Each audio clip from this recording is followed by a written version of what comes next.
Joining me on the podcast today is Milly Pickles, someone that has only been in my life briefly, but has made the greatest impact. Her attitude to life and what comes with it is what makes her so remarkable.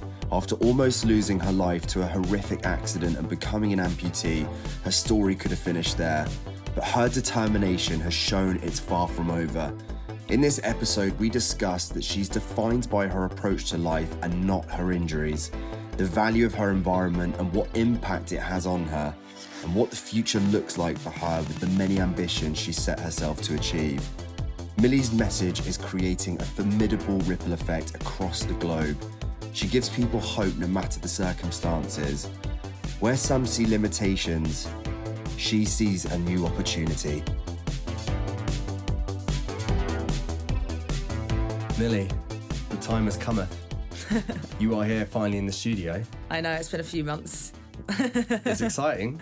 Very. Do you know what? I think it's about the timing of things. So originally when Mills and I were training together, we kind of planned for her to kind of come in pre-marathon. But I'm so happy actually that you've come after. Yeah, 100%. Same here. So much has happened.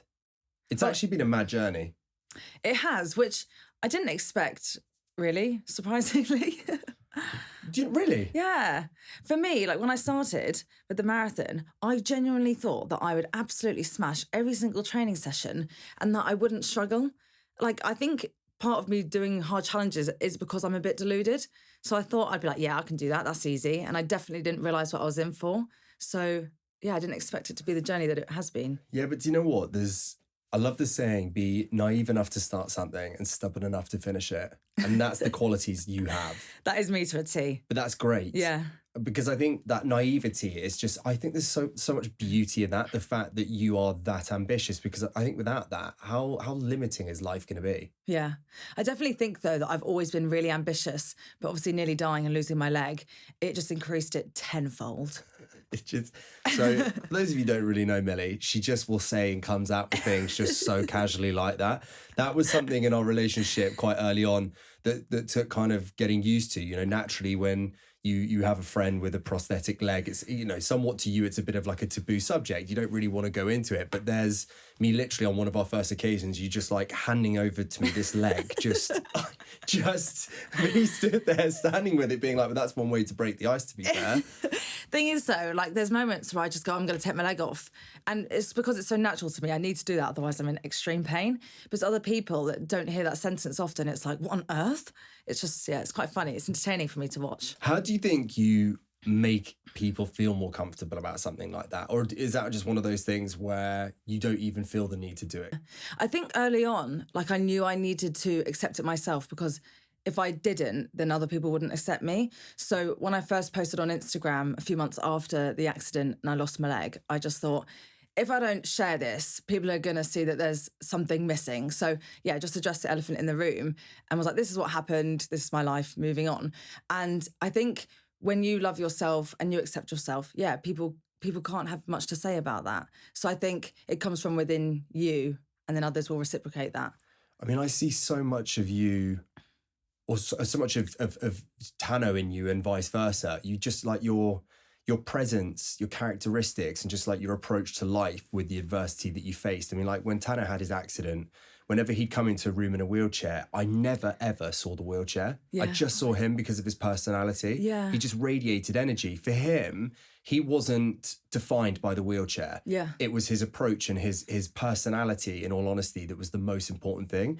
And it's the same with you, where genuinely since the day I've met you and our friendship, I've never once gone, you've got a prosthetic leg. I actually forget that it's even the case. Even when we're running, it's so strange. And I know some might not believe that, but again, it's just, it's not your vocal point. You are, it's how you express yourself. For me, is what's so defining. Do you know what's funny, though? I forget as well. There's moments I wake up and I try to get out of bed and I fall on the floor because I forget that I don't have a leg. And I think it's true, though. It happens. And I think because I view myself as an able-bodied person in my mind, because, yes, I lost my leg, but I'm still the same Milly. So I just think in that way. And I think because I believe that, others feel that. I think if you're defined by it, it's because you're caught up and you haven't accepted the situation. Whereas if you accept it, you're able to move past it and then you aren't defined. So I'm very lucky in this fact that I went from, oh, this is happening to, okay, accepted it. Like there's 5 stages of grief and I literally went from stage 1 to stage 5 just naturally. So it's people who haven't accepted it are probably on that journey and they will get there in the end. But luckily for me, I just went from 1 to 5. So for me, when I found out I was losing my leg, the first thing I said to my parents when all the surgeons left my room was, at least I could be in the Paralympics now. And I literally had a few tears and I cannot believe to this day that I didn't even really cry. And it's because instantly in that moment I was logical and I just thought, right, what can I do now that I couldn't do before? And the first thing was the Paralympics. So it's just about channeling your mind and being able to flip the negative into a positive and take out the emotion from it. And I feel like I've practiced that a lot in my life. So it's hard to do, but I've navigated that. So I've got to a good point and I can just flip the narrative. What do you think gives you the tools to do that, though? Is that something that has to be, it's internalized, or do you think the environment that you're in can really help with that? I definitely think the environment can help, for sure. I'm very lucky with where I grew up in my family, and I think my mum is unbelievably strong. All of my family are, to be honest. But my mum, she's always got the mentality of, I can do that. Like, she's so proactive and good at managing her emotions herself that I think I've just adopted that. So I've had an example throughout my life. What do you think for you? That's a really good question that you just asked. Because I made that sound like I just said my question was really good. But that is a good question. It's an interesting one, isn't it? Because I think if you haven't been taught it or been exposed to it, then how can you expect someone to have an understanding or make those sorts of decisions? I feel like you need to be exposed to that. I don't think so. Do you reckon? I think that's a big part of it. However, if you are proactive within yourself, like there's so many self-development books that you could read and then begin to adopt that information within yourself. But I think, I'm generalising here, but it's so easy to read a self-development book and be like, oh, I've read that, and then not actually take the information on board of what it says and apply it to your life. So I think you can either adopt it from childhood or learn it yourself. But I just think, obviously, if you learn it from when you're young through your parents, it's easier because you adopt it. Yeah, like you said there, learning for yourself, though, I feel like you need to have those traits to be able to do that. You know, some may not, I guess, and so it could be somewhat tougher for them to make those sorts of decisions. But, you know, I definitely think being exposed to certain individuals, you know, and actually the value your parents really do have, I think they do shape the person that you will become. You know, and not everyone is blessed enough in life to have that sort of you know, support network. But I think it's so important, you know, the journey that you've been on, because, you know, when somebody's faced with something, and it doesn't really matter how big or small it is, I really feel the months after being exposed to whatever it might be are so unbelievably valuable, because I feel like it's what sets the tone potentially for the rest of your life. And actually, I think that has a greater impact on the people around you too. You know, I think too often, like, people feel that they are judged for what they have. And I don't think that is the case. I think ultimately people will question you for how you respond to it. When individuals go through life just being the victim to their circumstances, you know, a real bitterness, I think, is almost formulated. But ultimately people don't want to be around that because it is draining and it's so negative. Yeah. You're 100% in control of your life, though. Like, where you are now is all based on your previous decisions. And even after my accident, I struggled physically and I was really good mentally. It was strange because I felt like I understood myself more. I learned so much about myself. But then physically, I'd lost my leg. Majority of my hair fell out due to trauma.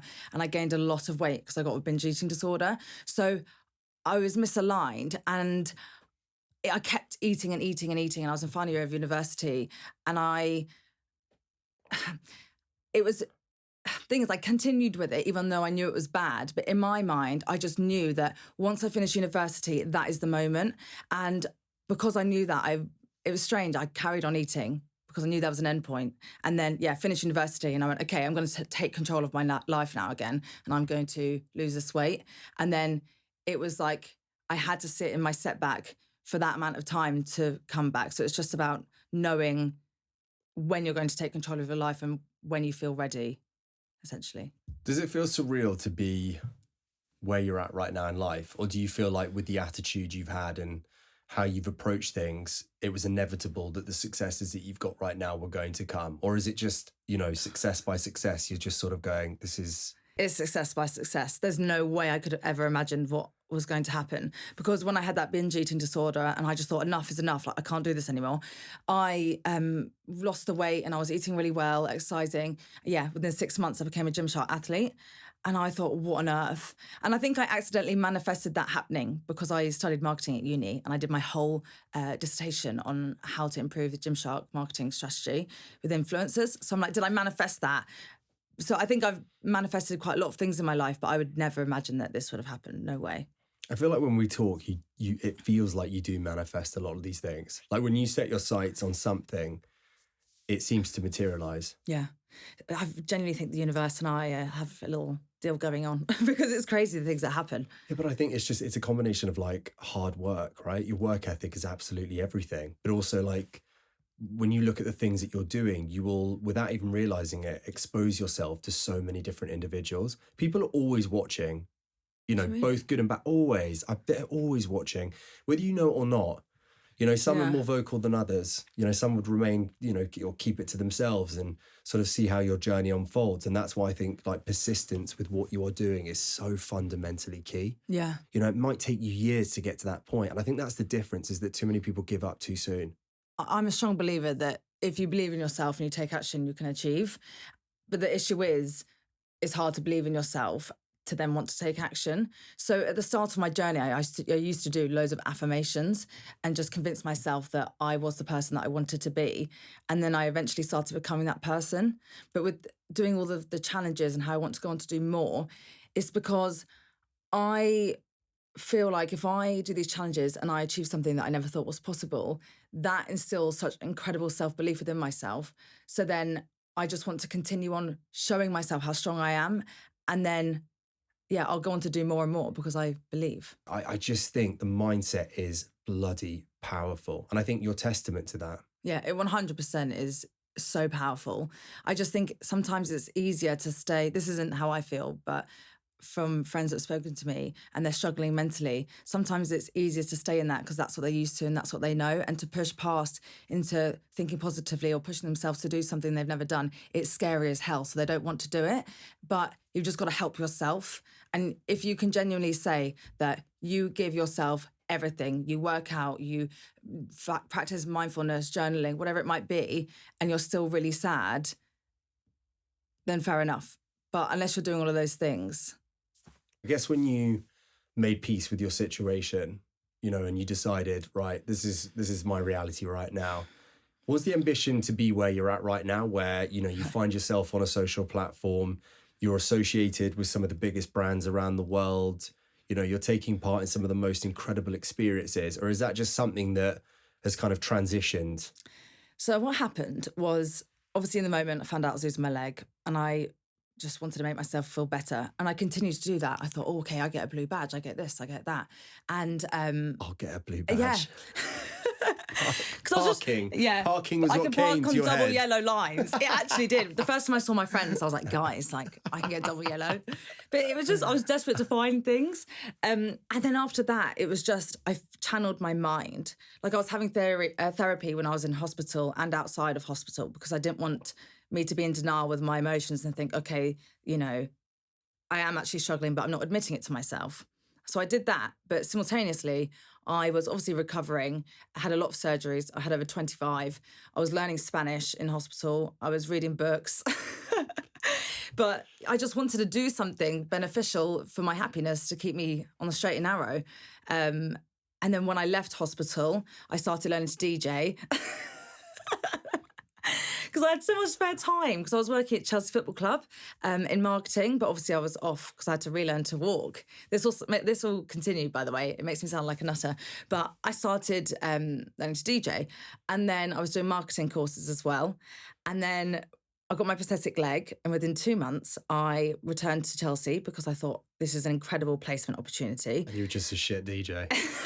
Really shit, and then I gave up. But at least I had some fun. But yeah, just returned to Chelsea, worked there for 9 more months. And then I returned to university for my final year and I thought, okay, I didn't nearly die to not get a first. So I worked really freaking hard, got a first in my degree, and then that finished and I thought, okay, time to lose weight. So I did that. And then I returned to Chelsea, worked there, and then a year later started social media. Well, I started social media sooner than that, but I accidentally started social media and then left my job a year later. So there's always been something. Yeah. I mean, can you speak Spanish? I can say one sentence, which So is... you went to learn Spanish and what sentence is that? Por la mañana quiero dos tostadas con mantequilla y mermelada de fresa, por favor. 100% that's got something to do with tequila. No, it's not. Oh, is it not? No. What? That is, in the morning, please can I have 2 pieces of toast with strawberry jam, marmalade. What? Why did you learn that? Because I learned... Is that the only thing they served in hospital? Yeah, literally. Every morning or in the evening, I'd ask, and that's what I'd say, because the guy was Spanish. But my favourite nurse was Spanish, so she would put up posters every morning that I would just learn all these words. But I did Spanish for GCSE as well, and I have this like joke with myself that it's really not even that funny, but that I'm from Spain. It's like my heritage because, yeah. Yeah. It's a really funny joke, as you can tell. I only know Le Cuenta, por favor. Oh, yeah. Yeah, that's it. And gracias. Yeah. I don't even think I said that right. Isn't it gracias? Yeah, well, it depends where you're from. Gracias. In northern Spain, they go gracias. Hola. Or gratiñas. It's such a sexy accent, isn't it? Yeah, that's why I want to be fluent. Having spent time with David Weir with his Weir Archer Academy and, you know, being in the wheelchair with kids as young as, I don't know, like 7, 8 years old, was so inspired seeing not only how phenomenal these individuals were, like they would absolutely spank me on the track, like, and I was giving it everything. Yeah. And just, you know, maybe being, you know, naive enough to think that just me being in the physical condition I'm in, that I would have had an advantage, furthest thing from it. And I think just my respect and admiration was just like next level. So things like the Paralympics, truthfully, back in the day, pre-Tano's accident, probably wouldn't have watched it. Now, I feel like I prefer watching that in the actual games, just because the appreciation for what it's taken for those individuals to get there. And so just when I saw that video of you doing the Red Bull 400 up that hill, I was like, this is so freaking cool. Yeah. And actually, for me, I was like, if she's done that, I'd love to tap into her mind and understand what the ambitions are, what she hasn't done, what she'd like to test herself with, and if I could play a part in that. And that's when, you know, you kind of vocalized, you know, wanting to run a marathon. And I was like, you've got it. Like, even if you've not done it, I think you could do it tomorrow, just because I believe, you know, how freaking headstrong you are. Yeah. For me, it all comes from the fact that I feel like I learnt the value of life. I have danced with death, and people often say, oh, your accident hasn't really impacted you. And it has, just for the positive. I am so desperate to live a life that is just full of fun. I don't want to pass away and just regret my life. And so that's why I'm just so, I'll do that, I can do that, because I just want to see what I'm capable of and just be happy. That's all I want. And I feel very lucky in that. So with social media, that's why I try and show people everything that I'm doing, because I learnt the value of life so they didn't have to. That's how I feel about it. I think one of the nicest things for me to be exposed to when being around you is your relationship with Liam as well. You guys are the definition of soulmates. Like, you are so compatible. It's crazy. Yeah. And not once, to be honest with you, did I feel really uncomfortable third wheeling you during the marathon. I mean, there was some affectionate moments. Yeah. But I feel like there was enough going on during the marathon for me not to be weird. Yeah, there was actually a lot. You were great at the entertainment, though. That really helped me when you're just cheering, both of you. You were two, but like a duo as well, in my opinion. I enjoyed his company. I think it's great, though. I think more than ever now, though, you know, with individuals like yourself in this space, and because of the platforms that we have, and, you know, how you're able to share your voice, it just gives so many people hope. Yeah. There are so many younger generations coming through now that will be able to view their life in a different way, and so much more positive than probably what they would have been able to have done 15, 20 years ago. The reason I started social media was because I was posting on Instagram just to find other amputees. Because when I first lost my leg, I was desperate to find someone that was further along the process than me. And all of my friends, family, myself, were all hunting to find an amputee online.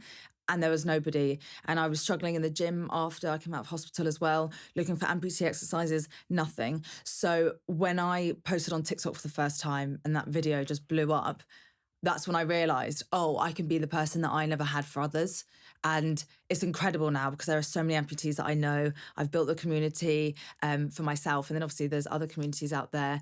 And I just think it's so great to learn more about different disabilities and for able-bodied people to understand more. So I'm so glad that it's in the position that it is right now.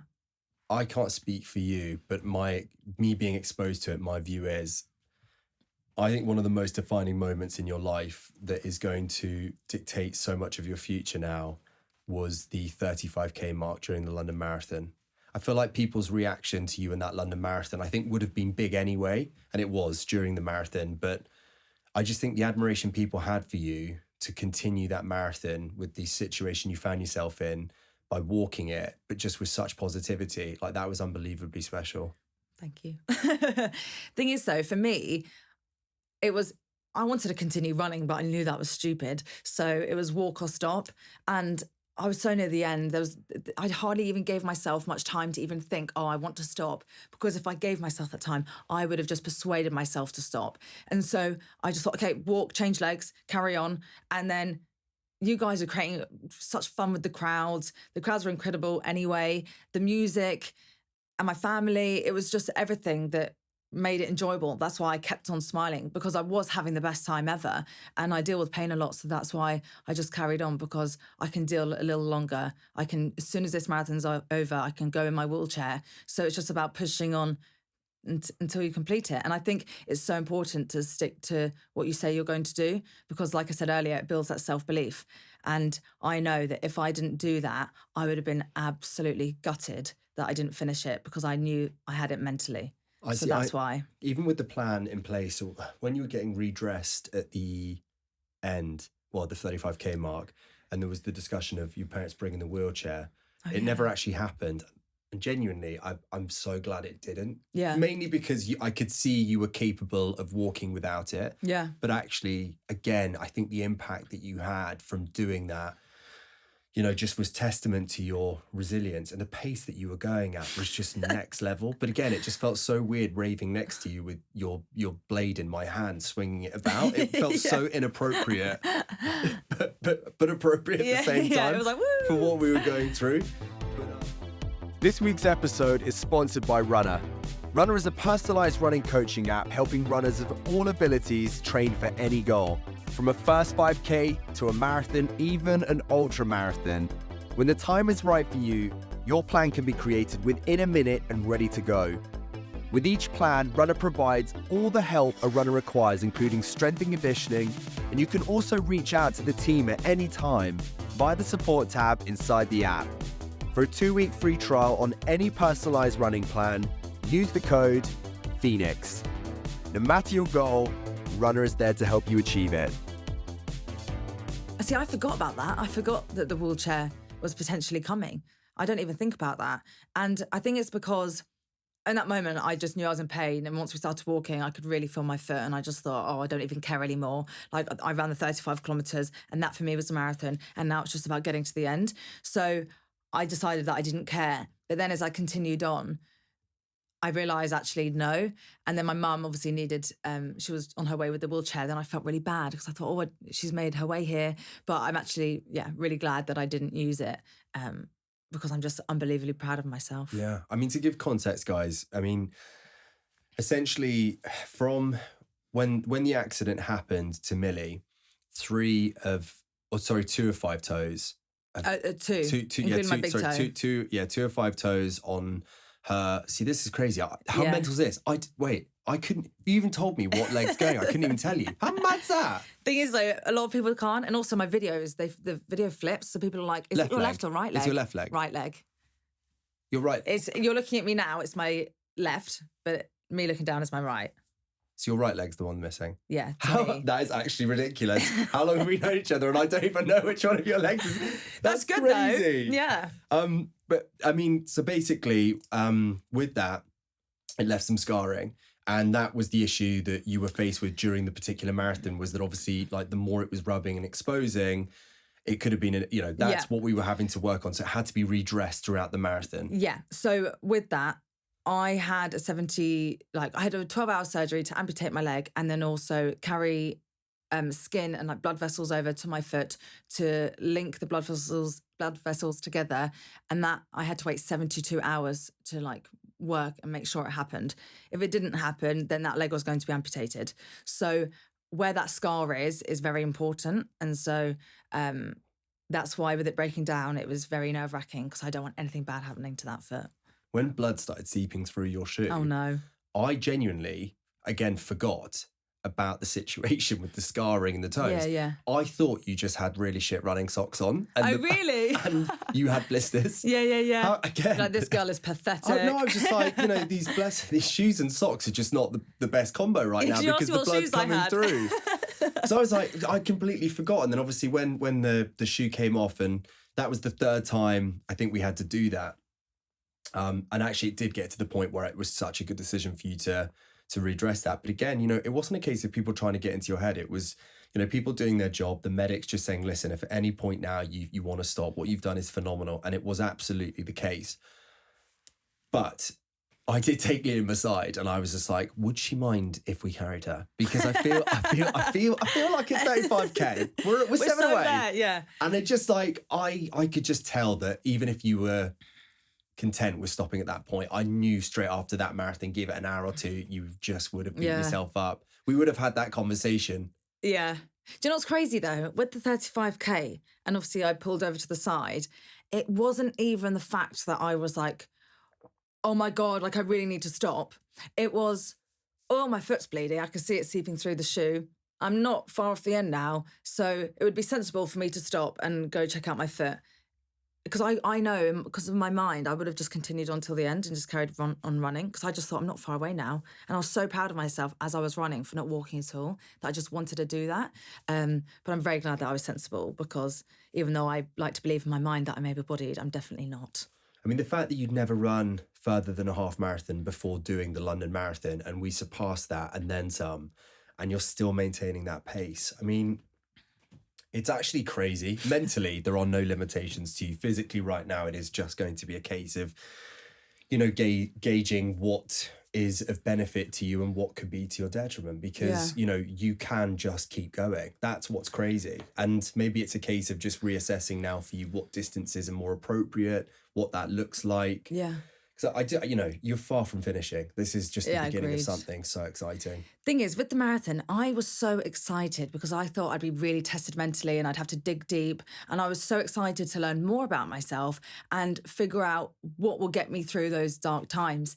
And I think, like we said earlier, there were a lot of learnings, but I didn't actually struggle mentally. I didn't dig deep once, and I'm gutted about it. And I think the only thing that I did was when I got to 25K and my pain started to really increase, all I wanted to do was stop. And then I said, okay, when I get to 30K, I'll walk. And then after that, I just sped up, and then I just felt good again. And then, like you said, I was in the flow state and I just didn't stop. So I just gaslighted myself into thinking that I'd stop and didn't, and that got me through. But yeah, I just feel like I can do so much more than what my body allows. But if I'm able to master, okay, how do I sort my foot out? How do I sort my leg out? I'm so excited and intrigued to see what I'm capable of, because I just think, blooming heck, if I didn't really struggle that much mentally with the marathon, as in to continue going on, what the hell else can I do? You know? 100%. The interesting thing for me, though, that a lot of people might not know is when you actually take into account exactly what you achieved and just the reaction from the people. It was such a special day. You actually found the finish line, truthfully, a little bit anticlimactic, didn't you? Yeah. I think because doing the Red Bull 400, which is the world's steepest 400-meter race, by the way, I got to the top and I looked down and it was like, oh my God, I came from there and I'm here. And then you've got beautiful mountains and it was like, this is epic. And then with the marathon, it's you run or walk over a line and then just continue walking. And it's like, oh, okay then. And it really is not the destination, the journey. And it was just, anticlimactic. Do you think you might have a delayed reaction to it? Have you reflected on it at all?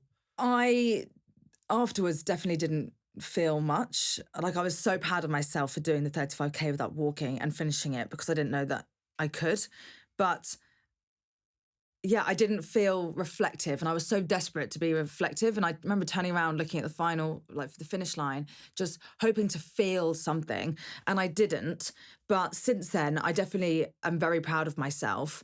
But I still feel like there's a lot more reflection to come, because I think I cried more after the Red Bull 400 than I have done. For me, it's not a case of it's been anticlimactic, but I think there's just so much going on. There's so much stimulation. I feel like it's almost hard to process what it is that you're going through. And maybe it might take you a month, it might take you 6, it could take you a year. Sometimes in my case, it's taken me 2, 3, 4 years. Why is that? I think when you've been through trauma or you're utilizing that energy. I can only speak from experience, and you've used that to get you through that point. And maybe it's a case of the mind is just so focused on the next that you're not necessarily always that present. Yeah, I do wonder as well, that because obviously I got electrocuted and I nearly died, and that's really awful. I just want to keep testing myself to learn how strong I am. But I feel like I'm not testing my true mental strength. And is that because I did nearly die, that nothing in comparison to that will test me to that level? And I think with the challenges, that's what I'm desperate for. So was it anticlimactic? Because for me, it wasn't as bad as nearly dying.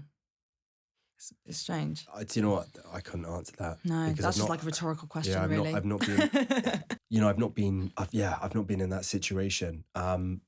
That's a really tough question. Yeah, it's just something I need to figure out, really. But I just think I have a fear of death, and I've always done so. Like, I'd wake up crying because somebody had passed away. So the fact that I was the one that nearly died, again, did I accidentally manifest that by worrying about it, But because that did happen, I think I'm even more scared of death. And is that part of why I'm trying to just live an incredible life? Because I'm so scared of that day when it comes. And yeah. What is it about death, though, that scares you? This is something that I find really interesting. It's not even necessarily about me dying. It's, if I were to die, then I worry about the impact on other people. But also, I don't want to cry, but if other people die, I'm so scared. This is where it comes from. I'm so scared that I won't be able to deal with it. And I feel like... It's all right, take a minute. Yeah.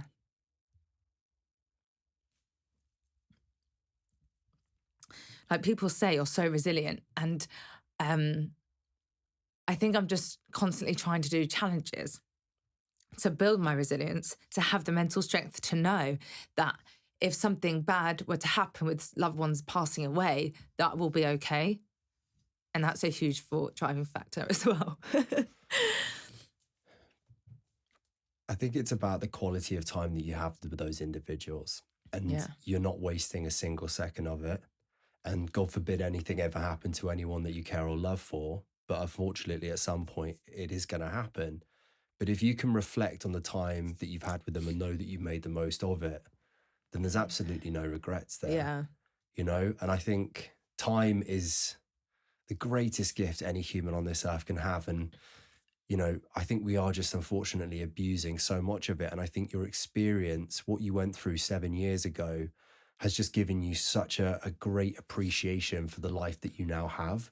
But I do think what you just said there was a really honest view on things. If you are trying to reach those levels or that comparison to almost dying, that's a really hard thing to achieve. I would personally say what I experienced that day on the London Marathon, physically, you were tested, or not to a limit, but, it gets to the point where is it even conducive for you personally, or does it just become detrimental? Because ultimately, if you understand what the limitations are physically to you, which is a frustrating thing to be in, but ultimately, like, it's not worth, your life.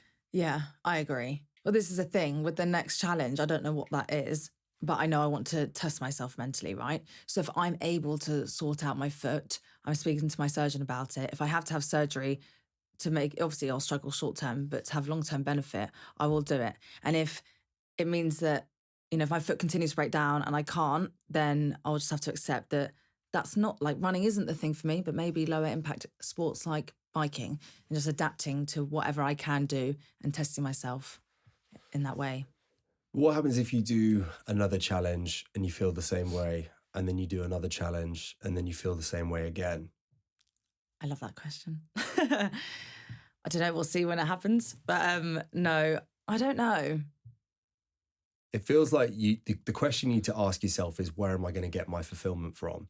I just think it's important to continually test myself to not just know how resilient I am, but to believe in myself and know that I'm capable of doing things, whether that's sports or continuing to learn Spanish and being fluent, or just testing myself, doing a master's degree or whatever it might be, just doing something that challenges me, that drives me forward, because I think it's important to always have a goal.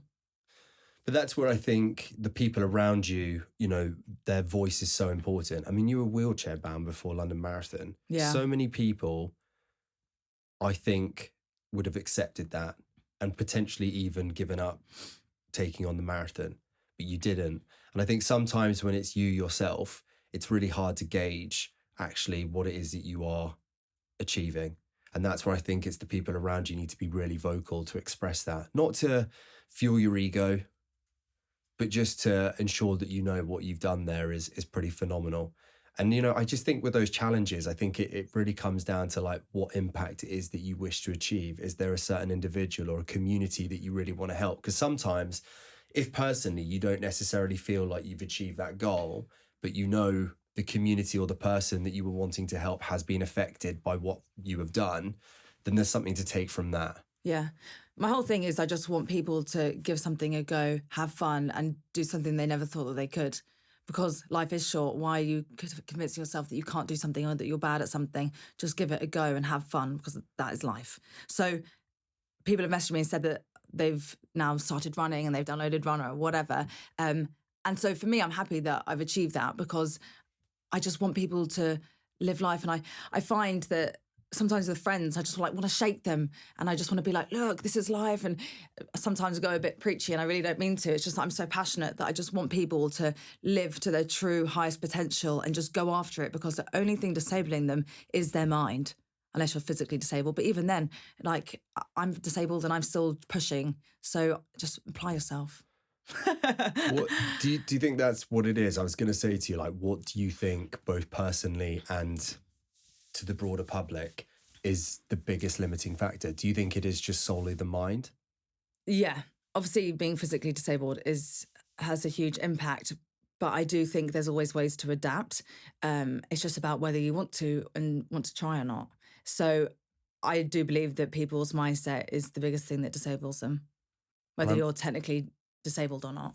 I know individuals who would be perceived as disabled, but they themselves are like, I just don't even like that term. Yeah. I don't like to be labelled with it. For them, it's just like, I just see myself as I get on with my day. I almost don't want that label, because I guess internally it kind of can create a reason to have, I don't know, a limitation almost. Yeah, I completely agree with that. And I do feel like that, but I also don't care, because I am like disabled. I'm physically limited. But all these labels, I don't even care. For me, I am just who I am, and I'm doing what I can, and that's it. Yeah. So I get it. But each disabled person feels very different. Some like differently abled, not disabled. Some want to be disabled. So it's hard to know for able-bodied people, what do you do? Because, each disabled person is different and has different preferences. What I want to know, and I'm sure a lot of people would love to know, is it's still relatively raw from London Marathon. It's not been that long, but have you started to maybe plant some seeds in your mind about what the ambition is next? Yes. So literally the day after, I was like, I want to enter next year's ballot. And for me, that isn't even what the next official challenge will be. I just want to see what I'm capable of, because I know that I could run the whole thing, and I know I could do it really quickly if I manage to sort myself out. And it's not about time, but it's about seeing what I'm capable of. But I just want to live life, have fun, and do cool things, whether that's climb a mountain, do a 100K walk over a few days, or, start biking, because I would love to travel the world and see more on bike, because that's better for my foot than running. So I haven't got a clue, really. All I know is that I just want to do the most, see the most, and have fun, pretty much. From the process, if you look back on it now in reflection, what would you say were your biggest learnings from the minute we started, but also the moments that you cherish the most? Things that I've learnt there's so many, just generally within running. I mean, when I met you, I really didn't know anything. I trained to do 100-meter sprints for 2 years, and then I'm doing long distance, and just even running slower, the fact that you have to fuel, you know, you put me in touch with so many different people, like physio, biokineticist, strength and conditioning coach.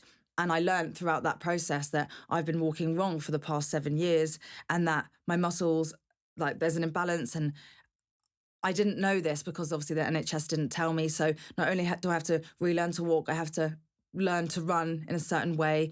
And so it's just been a huge journey. And I'm so grateful for it because it's actually setting me up for life in my biomechanics. But with my mindset of I can do anything I set my mind to, there was a point in the training that, because I thought everything would go smoothly and I was fine and I view myself as able-bodied, it was a shock to me that, hang on a minute, I'm in a wheelchair, my foot keeps breaking down, my legs have got issues. And it was the first moment that I thought, oh, like maybe your mind isn't capable of anything you put your mind to, because I am physically limited here. And I've just been lying to myself that I can do anything and maybe I can't because of my disability.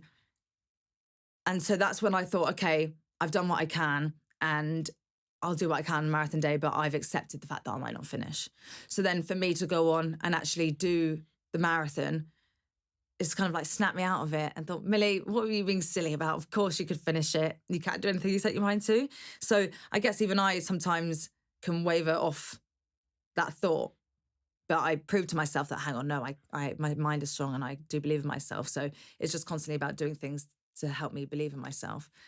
So that was an interesting learning from me. And I also definitely am a lot nicer to myself now, and listen to my body more. I'm a lot more in tune with my body and allow myself to rest, because I am like go, go, go a lot of the time.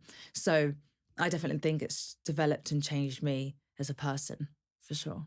It was really interesting getting to know you through the whole process. And, you know, I think if anything, it was almost like having to constructively rein you in slightly, you know, because you just keep going, you know, and it's how you articulate that to you where it doesn't sound like a negative. Because I mean, you take on so much, not just in terms of like the marathon training itself, but your career as well. You know, you're equally as ambitious in that space. And it's just finding that balance where you don't just like burn yourself out. Yeah. Sometimes ambition can be your undoing almost. Yeah, definitely. I've burnt out 3 times in my life and it wasn't fun. So I started heading that way with the training and my work. And then my management were like, Milly, you need to rein it in. And I was like, yes, you're so right. So we had a meeting and decided where I can cut back on things to make sure that I'm able to progress in both and not get overwhelmed. And we managed that, luckily. So yeah, I definitely need to still improve on that for sure. I just get too excited and I just want to do everything. I can just imagine you keeping something to yourself and like one day I'll just turn on Netflix and have you ever seen the documentary Free Solo? No. The guy who did climbed El Capitan. Yes. Insane. Just can imagine you doing something like that. Yeah. See, when I was watching that, I was like, oh my God, that is scary. I'm going to run on the marathon. Yeah, and then that's going to be me. That's so funny. Could you imagine? Thing is, though, I'm so unexpected. Like 1 minute, I'm doing this. And then once that's done, I'm just so extreme. Like I've run 3K once and then I thought, marathon, this makes sense. And I thought it'd be easy. Like I'm just so deluded sometimes. Maybe if you actually like stripped the pace back slightly, so even slower, but were to take on potentially even a longer distance. I thought about that. You know, doing an ultra, I think could be really cool. Yeah, so do I. But it would just be a whole different ball game. But like I said, that's a whole new discussion. I don't even know why I said that. Let's not plant that seed. Let's erase that. Yeah. There's me being like, you know what, 5 and 10Ks, I think it's going to be really strong. Now I'm like, hey, 50K, here we come. Somewhere tropical. Oh, that is funny. Yeah, who knows? Who knows? I do definitely want to get faster and be able to manage being on my feet for that long. And then if that happens, cool. But I do know things take time. So for now, I think I'm just going to have some fun.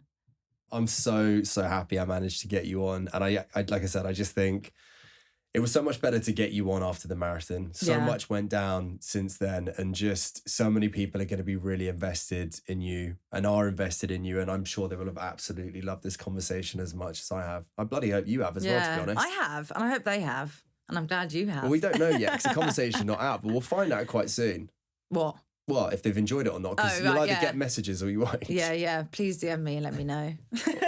God, there's so many amazing bits to kind of look back on over this conversation, though. It's a case of like, which one stands out the most? I don't know. We'll let them decide. Yeah, for me, it's when I cried. So it's the first time I think I've seen. Oh no, that's not true. The first time actually was really uncomfortable when you were getting your dressings done, and Liam just puts a camera in my face and goes, film it, because you were documenting the whole marathon, and I'm there when you're bawling your eyes out, just like having medics look at me, filming you crying, judging me. I was asked to do this. I was like, I don't really know where I'm going with this. Thing is, when I watched that video back, I was laughing because I thought, I can just imagine you filming this, watching this, thinking like, what do I do? Like, my face was like, ah. It was so uncomfortable. Yeah, I bet. Oh, I think after about 4 minutes, I just went like, I think we've got it now, big guy. We're going to switch around here. I feel like you're probably more appropriate to be doing this. Oh, that's so funny. Well, thank you. So to wrap it up, is there anything you'd like to say to anyone? You can do anything you set your mind to. Mic drop. That's it. That's it. Thank you so much. Thank you. Until next time. Woo. I love you. Yeah. If you enjoyed today's podcast, you fatted biscuit, all I ask of you in return is that you push that subscribe button and leave a review. Unless it's a bad one, you can keep that, you sausage. Your support, though, makes such a difference to this podcast and enables it to grow and connect with even more people around the world.